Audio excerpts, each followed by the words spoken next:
सम्मानीय यज्ञ प्रेमी सज्जनों, माननीय मातृशक्ति भाई और बहनों, परमात्मा की भक्ति उपासना से, ईश्वर का वर्ण करने से, अनन्य ईश्वर की भक्ति करने से, सत्संग आदि से हमको लाभ क्या होगा।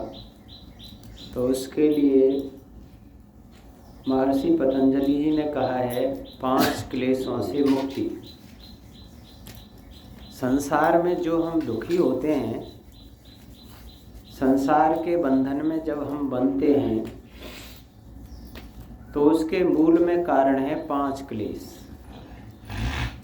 ये 5 क्लेश अगर हमारे जीवन से समाप्त हो जाते हैं, दग्धविद हो जाते हैं, तो हम जन्म मरण रूपी संसार में दुख सुख में जो हम फंसते हैं वो बंधन हमारे कट सकते हैं। वो 5 क्लेश कौन से हैं? अविद्या, अस्मिता, राग, द्वेष, अभिनिवेशा, 5 क्लेशा। इनका नाम ही क्लेश है। अशांति देने वाले, दुख देने वाले, संसार में बांधने वाले, इन क्लेशों की जो मुक्ति है वो हमें ईश्वर भक्ति से, सत्संग से प्राप्त होगी। सबसे पहले जो क्लेश है वो है अविद्या। अविद्या कहते हैं मिथ्या ज्ञान को, उल्टे ज्ञान को, विपरीत ज्ञान को। हमारे जीवन में जितने भी दुख आते हैं उसका मूल कारण अविद्या है। अन्य जो भी क्लेश हैं उनकी जो माता है, क्लेशों की, दुखों की जो माँ है वो अविद्या है, मिथ्या ज्ञान है। इसलिए महर्षि दयानंद सरस्वती जी ने आर्य समाज के जो 10 नियम बनाए उसमें 8वां नियम बनाया कि अविद्या का नाश और विद्या की वृद्धि करनी चाहिए। मनुष्य जीवन पा करके सबसे बड़ा काम हमें करना है, हमें अपने जीवन की अविद्या को नष्ट करना है। और ये अविद्या जन्म जन्मांतर से हमारे साथ चली आ रही है। विद्या का प्रकाश करना है, अविद्या का नाश करना है। अविद्या 4 प्रकार से हमारे जीवन में होती है। अविद्या के 4 प्रकार दिए महर्षि पतंजलि ने। अनित्य, असुचि, दुखानात्मसु, नित्य शुचि, सुखात्म ख्यातिर अविद्या। अर्थात अनित्य को नित्य मानना। जो चीज़ अनित्य हैं, परिवर्तनशील हैं, बनने बिगड़ने वाली हैं, उनको नित्य, शाश्वत, अमृत मान करके चलना पहली अविद्या है। नित्य वस्तु को अनित्य मानना, अनित्य को नित्य मानना, ये क्या है? पहली अविद्या है। दूसरी है अपवित्र चीज़ों को, अपवित्र कर्मों को, अपवित्र खान पान को पवित्र मान करके प्रयोग में लेना और पवित्र चीज़ों को अपवित्र मान करके छोड़ देना, ये दूसरी अविद्या है। तीसरी है दुख के साधनों को सुख के मान करके प्रयोग में लेना और सुख के साधनों को, सुख वाली चीज़ों को, सुख देने के साधनों को दुख के मानकर छोड़ देना, ये तीसरी अविद्या है। और चौथी है अनात्मा को आत्मा मानना, यानी जड़ को चेतन मानना, चेतन को जड़ मानना, ये चौथी अविद्या है। ये 4 प्रकार की अविद्या हमें संसार के बंधनों में बांध रही है, दुखी कर रही है, क्लेशों में डाल रही है, हमें इस संसार के भव सागर में डुबो रही है, समझो। सबसे पहली बात है अनित्य और नित्य का विवेक करना। ये चीज़ अनित्य है, ये नित्य है, ऐसा साफ साफ हमें विवेक हो जाए, ये विद्या हमें बंधन से मुक्त करेगी, दुखों से छुड़ाएगी। अनित्य क्या चीज़ होती है, नित्य क्या चीज़ होती है, इसकी थोड़ी सी परिभाषा ये दी है विद्वानों ने। एक परिभाषा तो यह है कि जिस चीज़ का जन्म होता है, जो चीज़ पैदा होती है वो नष्ट होती है, वो ख़त्म होती है, समाप्त होती है। और जो चीज़ पैदा नहीं होती है, जिसका उत्पन्न नहीं होना होता है, वो कभी नष्ट नहीं होती। जो चीज़ नष्ट नहीं होती, पैदा नहीं होती, वो नित्य चीज़ होगी। जो पैदा होती है, नष्ट होती है, वो अनित्य चीज़ मानी जाती है। एक तो ये इसका समाधान है। दूसरा एक समाधान अनित्य और नित्य का और है कि जिसके दो टुकड़े हो जाते हैं, जिस वस्तु के दो विभाग हो जाते हैं, वो अनित्य चीज़ होगी।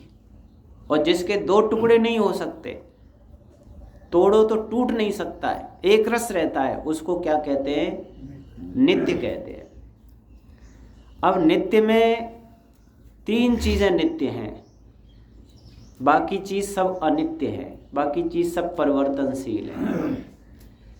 एक तो प्रकृति नित्य है। इस प्रकृति, ये जो सृष्टि है, ये जो संसार है, सूर्य चांद पृथ्वी आदि, इसको कहते हैं सृष्टि या इसको कहते हैं विकृति। इसकी जो मूल अवस्था है जिसमें से ये बनी है दुनिया, उसको कहते हैं प्रकृति। ये जो अपनी मूल अवस्था में पहुंच जाती है, उस स्थिति का नाम तो नित्य है। और अब जो कुछ है ये सब क्या है? अनित्य है। ये सृष्टि क्या है? अनित्य है। एक आत्मा चेतन में आत्मा नित्य है, जो हम सब में। ये शरीर तो प्रकृति के घटक हैं, सृष्टि के हैं। ये तो शरीर अनित्य है, परंतु इसमें रहने वाला जो चेतन तत्व है, जो इस शरीर से काम ले रहा है, मैं आत्मा, वो क्या है? नित्य है। और एक परमात्मा ईश्वर नित्य है। तीन चीज़ों को नित्य देखना होगा हमें, प्रकृति को और आत्मा को और परमात्मा को। इन तीन के अलावा जो कुछ भी आपके व्यवहार में आ रहा है, उसको आपको अनित्य, परिवर्तनशील देखना होगा। तो समझ लो एक आपके अंदर, हमारे अंदर विद्या का प्रकाश हो गया, एक विवेक जागृत हो गया। और ये विद्या का प्रकाश, विवेक ही हमें मुक्ति दिलाता है, नहीं दुखों से छुड़ाता है, क्लेशों से मुक्ति होती है। अब यहाँ देखेंगे आप, जड़ चीज़ों में, जो जड़ चीज़ है उसमें दो टुकड़े किसके नहीं हो सकते? एक तो सबसे बड़ी चीज़ के दो टुकड़े नहीं हो सकते, एक सबसे छोटी चीज़ के टुकड़े नहीं हो सकते। तो सबसे बड़ी चीज़ कौन है इस दुनिया में? वो है आकाश। आकाश के दो भाग नहीं कर सकते, आकाश को आप तोड़ नहीं सकते। तो आकाश नित्य है जड़ पदार्थों में, जो मानो आप। और एक इसमें सबसे अंतिम जो कण है, सतरजतम की साम्य अवस्था, मिली हुई अवस्था। जैसे एक मिट्टी का ढिला लें आप, उसके दो टुकड़े करें, फिर आधे के दो टुकड़े करें, फिर चौथाई के दो टुकड़े करें, फिर 8वें हिस्से के, फिर 16वें हिस्से के, फिर 32वें हिस्से के, फिर 64वें हिस्से के, तोड़ते जाओ तोड़ते जाओ तोड़ते जाओ तोड़ते जाओ। अंतिम जो कण है उसको ज्ञान से भी आप तोड़ नहीं सकते। उस स्थिति का नाम क्या है? प्रकृति।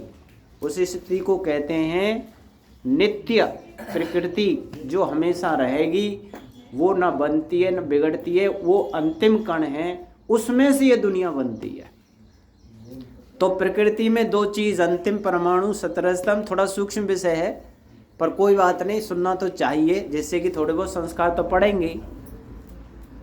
तो वो आकाश नित्य हो गया जड़ में, और अंतिम कण प्रकृति का नित्य हो गया। अब चेतन में देखते हैं। चेतन में सबसे छोटा, जिसके दो टुकड़े नहीं हो सकते, वो है जीवात्मा, जो हमारे अंदर है। जैसे हाथी के अंदर जीवात्मा जितना छोटा है, नहीं उतना ही हमारे अंदर है, उतना ही चींटी के अंदर है, उतना ही जीवात्मा चींटी से भी छोटे शरीरों में है। चींटी से भी सूक्ष्म और छोटे शरीर इस दुनिया में है, उनमें भी आत्मा वही है। आप ये समझो, हमारा ये 5 फुट का शरीर है, इसमें बड़ा आत्मा होगा, और हाथी के अंदर और बड़ा आत्मा होगा। आत्मा इतना छोटा है, उसके दो टुकड़े नहीं कर सकते, इतना सूक्ष्म है। इसलिए उसको आँखों से नहीं देखा जा सकता। ना आत्मा को ये आँख दिखा सकती है, ना परमात्मा को दिखा सकती है। उसे पकड़ा भी नहीं जा सकता। इतना ऐसे कोई कण होगा जो ही पकड़ सकती है स्पर्श इंद्री, पर बहुत सूक्ष्म चीज़ को तो ये हाथ भी नहीं पकड़ सकते। तो सबसे छोटा जीवात्मा है चेतन में, और परमात्मा सबसे अनंत है, उसके भी दो भाग नहीं हो सकते कि आधा भगवान इधर और आधा इधर हो जाए। भगवान एक रस है और सर्वत्र व्यापक है, उसके दो भाग नहीं हो सकते। तो नित्य अनित्य की परिभाषा हम समझ रहे हैं। दो भाग ना ईश्वर के हो सकते हैं, इसलिए नित्य है।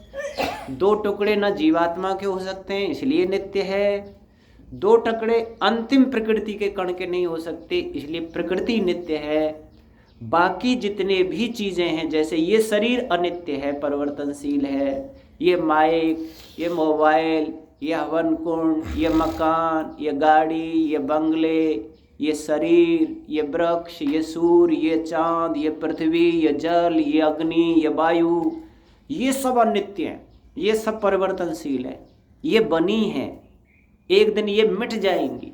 सूर्य समाप्त हो जाएगा, चंद्रमा का कहीं नामो निशान नहीं मिलेगा, पृथ्वी विलीन हो जाएगी, अग्नि दिखेगी नहीं, वायु दिखेगी नहीं, जल कहीं दिखाई नहीं देगा, ये शरीर कहीं दिखेंगे नहीं, औषधियाँ, वनस्पतियाँ, वृक्ष, लताएं, ये सब समाप्त हो जाएंगे, अंतिम स्थिति में पहुंच जाएंगे।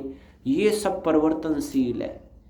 हमें कष्ट क्लेश कहाँ होता है कि हम इस शरीर को ही नित्य मान करके व्यवहार करते रहते हैं कि मैं शरीर के साथ हमेशा बना रहूँगा, और इसमें थोड़ा सा बुढ़ापा आता है या टूट फूट होती है, गलना सड़ना होता है या तकलीफ़ें होती हैं तो हम दुखी हो जाते हैं। इसको तो ये होना ही है, ऐसा दिमाग में बैठ जाएगी। ये तो परिवर्तनशील है, ये तो अनित्य है, ये बना है, ये बिगड़ेगा, ये मिटेगा, ऐसा दिमाग में ये ज्ञान बैठ जाएगा तो इसमें आए हुए कष्टों से बहुत से बच जाओगे आप। हमसे माता पिता जुड़े तो ये बिछड़ेंगे, ये समाप्त होंगे।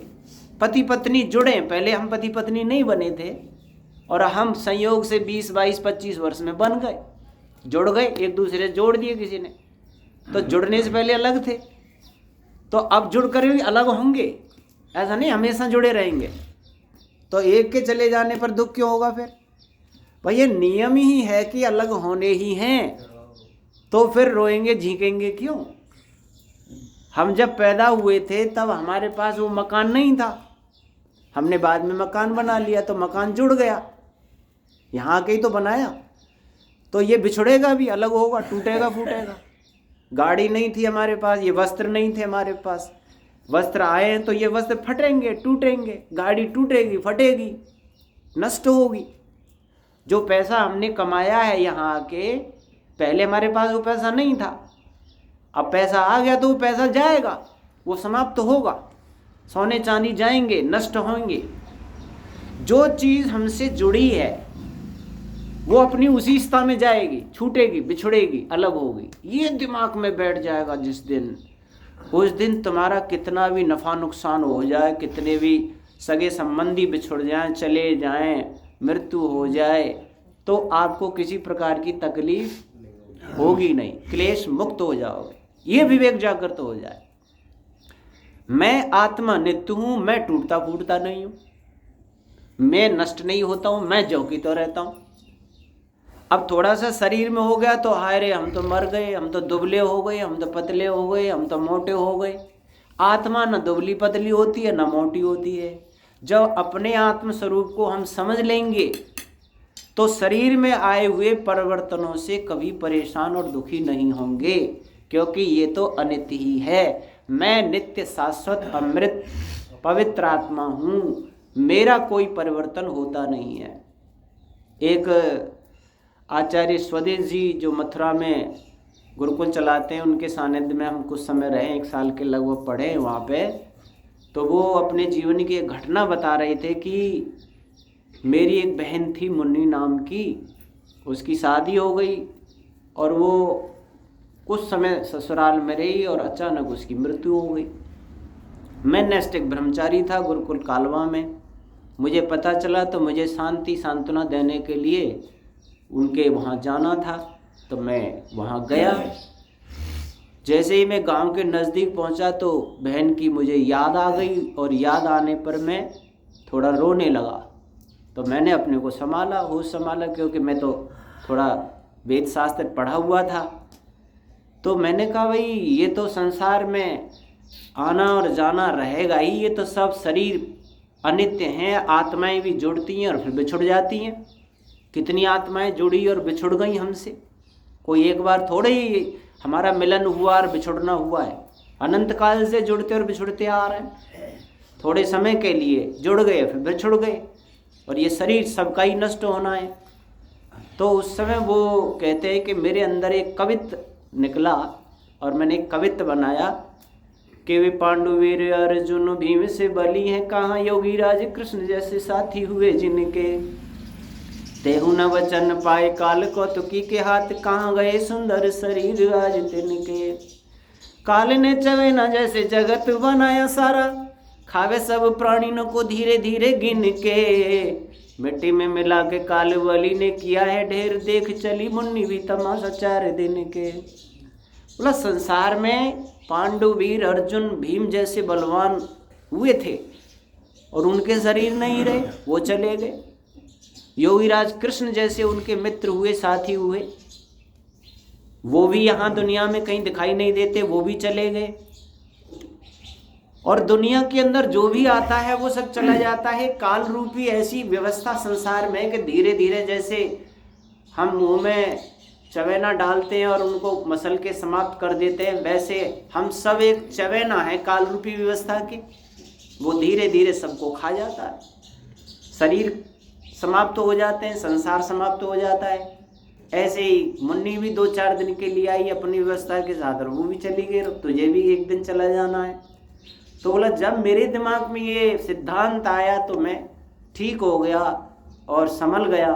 तो जो इस व्यवस्था को समझ लेगा कि वास्तव में मैं आत्मा नित्य हूँ, आत्मा कभी मरती नहीं है, अमृत है, शाश्वत है। इसलिए गीता में भी कहा है, नैनम छिन्दन्ति शस्त्राणि नैनम दहति पावक, न चैनम क्लेदयन्त्यापो न शोषयति मार्ता। आत्मा तो वो है जो शस्त्र से कट नहीं सकती है, पैनी तलवार की धार भी 2 टुकड़े नहीं कर सकती आत्मा के, ये अग्नि भी उसे जला नहीं सकती है, आत्मा वो तत्व है। वायु उसे सुखा नहीं सकती है, जल उसे गीला नहीं कर सकता है। तो मैं एक नित्य हूँ, शाश्वत हूँ, अमृत हूँ, हमेशा एक रस रहने वाला हूँ, मेरे में कोई परिवर्तन आता नहीं है। मैं सड़ता गलता नहीं हूँ, सड़ता गलता है ये शरीर। मैं नया पुराना नहीं होता हूँ, शरीर नया पुराना होता है। मैं मोटा और पतला नहीं होता हूँ, शरीर मोटा हो जाता है, शरीर पतला हो जाता है। पतला हो जाए तो आत्मा की कोई हानि नहीं, मोटा हो जाए तो कोई फायदा नहीं है। इसीलिए ऐसा जो अपने आप में देखते रहेंगे वो एक विद्या का प्रकाश अपने अंदर पाएंगे। इस संसार को मिटते हुए देखेंगे और इसमें रहने वाले ब्रह्म को नित्य देखेंगे, ईश्वर को नित्य देखेंगे, तो उसके अंदर एक विवेक पैदा होगा और वो विवेक उसे क्लेशों से, अशांतियों से, जन्म मरण के चक्कर से छुटाएगा। ये 1 दिन 2 दिन में नहीं आएगा, वर्षों इस पर चिंतन करेंगे, आप पूरा जीवन लगाएंगे, अगले भी जीवन लग सकते हैं। तो ये सिद्धांत खुले में आता है, पर कोशिश करेंगे तो आएगा और कोशिश ही नहीं करेंगे तो नहीं आएगा। मंथन करना पड़ेगा, रोज विचार करना पड़ेगा, तो धीरे धीरे विद्या खुलती चली जाती है। तो हम पहले सिद्धांत विद्या के समझें, नित्य और अनित्य को अलग अलग समझें। इसके लिए हमें ये जीवन मिला है, तब हमारा क्लेशों से मुक्ति होगी। ओम शम धन्यवाद।